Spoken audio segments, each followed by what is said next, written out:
कुटिया में चलो चली। अब क्या यहाँ रखा है? देखो तुम्हारी ननद गई और तुम्हें चाहिए बच्चा, और तुम हम जानते हैं कि एकदम बिल्कुल गर्म। चलो कुटिया में।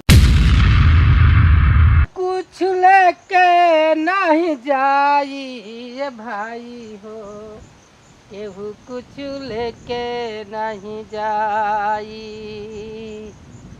केहू कुछ लेके नहीं जाई ए भाई हो, केहू कुछ लेके नहीं जाई।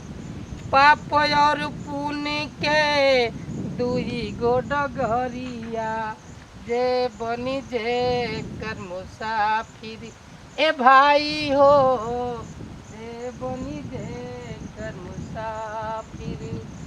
धर्मराज के धर्म कटा पर नेकिए बदी तौलाई ए भाई हो, केहू कुछ लेके नहीं जाई, केहू कुछ लेके नहीं जाई ए भाई हो, केहू कुछ लेके नहीं जाई।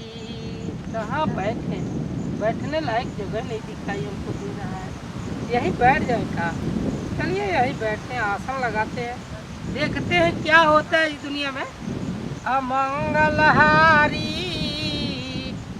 औमा सहित जपहूँ त्रिपुरारी, जा पर कृपा राम की होई, ता पर कृपा करे सब सोई। चलिए बुची जी, चलो अब तो देखावे के तो निकली गई बनी का नहीं। कहाँ बाबा ये नहीं रहे ना रोडवे पर, कहाँ बाना पता नहीं चलत। ए बुची जी, बाबा अच्छा है ना? बाबा ठीक हो ना? अच्छा से देखे ना जीवन भी कुछ बनावे ना बतावे ना सही। वो जब बोला नहीं एक बार बाबा की है ना, तो हमारा हाथ पकड़ बड़ा बदमाश रह बस हमरा भोले ना कह देलू। बाबा इतना अच्छा हमन के सब कोई देखावे ले जाए, जेकर जेकर काम रहला उ देखावे ला। वो तो भटले बा, चलो ठीक बा, लेकिन जानता नहीं हमारा बड़ा लाज लगेला जी। तो मैं लाज वाली का बात बिया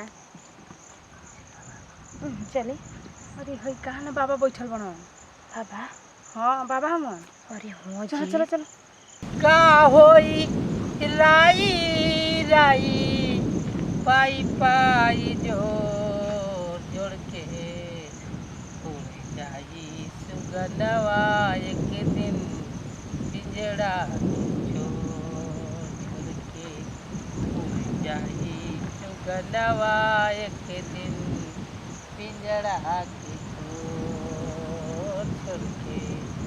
का होई राई राई पाई पाई जोड़ जोड़ के उड़ जाई सुगनवा एक दिन पिंजड़वा के छोड़ के। बाबा सुखी रह बाबा। बाबा गोड़ लगा भगवान तोहरा के आबाद रखस। कैसे बाबा बड़ी दूर से आवतन जा और वो कुटिये में ना रही, बहुत दूर से बन जा। हमरा बुझा तो कि 25 कोस हो गइल ना चले। ई रोड पर आसन ले ले बनी, हमेशा कुटिये में रहत रही बाबा। हमरा जब इच्छा जहाँ होला तहाँ हम चल जाइए। बाबा के काल ले बालू, बाबा जहे मन तहे अपन रमा देना करही के का बा। कैसे अइलू हो जा? बाबा बहुत दूर से हमने क्या आवतन जा। दूर से? हाँ रोरा कुटिये में गए नहीं जरूर ना रही ना।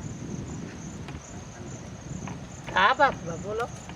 बात ई बा कि 5 साल हो गए शादी कैले, एको बच्चा ना होलन से मेरी भाभी के। ई तोहर भाभी है ई? हाँ। अब 5 बरिस बीत गई। 5 बरिस हो गए, एगो छुछुनरो ना पैदा कइल। अरे बाप रे बाप। तापस भेष विशेष उदासी 14 बरस राम बनवासी। इनकर से देखला से लागत है ना। बाबा बहुत आदमी कहला से कि ले जाओ, बड़ी दवाई खाली हनी, बड़ी बुझैती सोखैती सब करा लेनी, तभी एगो बाल बतरू नहीं खे होत। हमार बात सुनलू हो जा? का बोलनी हो? तापस भेष विशेष उदासी 14 वर्ष राम बनवासी। इनकर राम जौन बाना ना, जौन 14 वर्ष खातिर बुझाता वन में चल गई बाना। ई पूछो ए 14 वर्ष जोन बात करी है हाँ हाँ बाबा। ये बीच में इनकरा आदमी से भेंट बा। बाबा हमारी भैया के तो गईले 5 साल हो गए करो के 5 बरिस हो गई तारा भैया विदेश गइल के बना। विदेश गेल बा ना। आ तारा भौजी के लड़का नहीं खे होते ना बाबा बाबा बाबा लड़का हो खावल चाहत लोग। हाँ लड़का चाहिए। देखा तनी के वो घर में छछुनरो नहीं थे। तनी देखावत इनकर हाथ बाया हाथ देख ली देंगे बाबा दिखा दो। देखत तनी देखी छू के बाबा तनी कैसे बढ़िया से देख ली।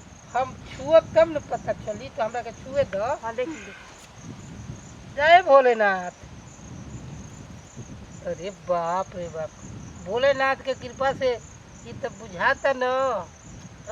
तेरी की जय हो।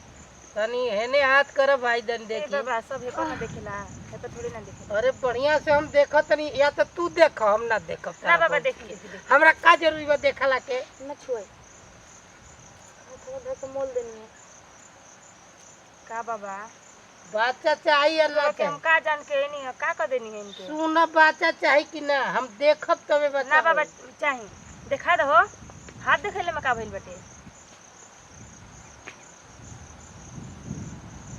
बाबा बढ़िया से तनी देख ले। अरे इनकर तो हाथ में तो ऐसा ऐसा लिखत न हो का कहीं।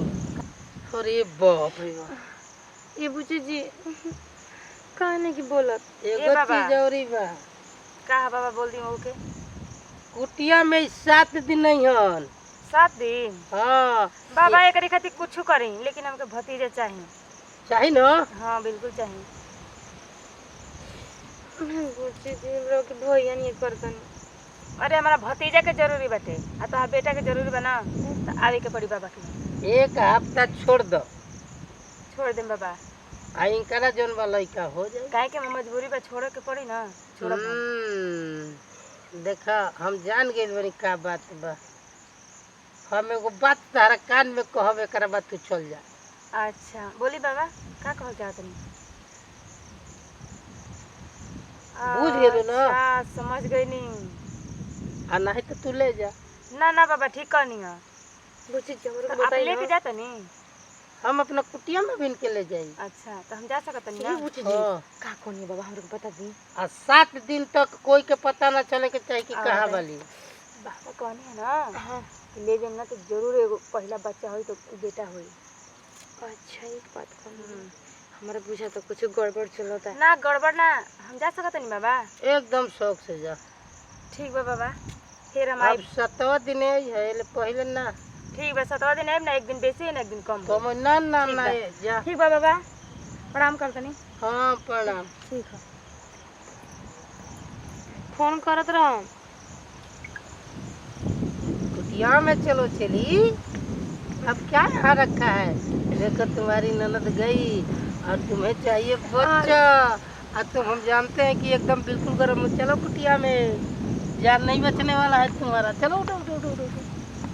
चली बाबा चलो।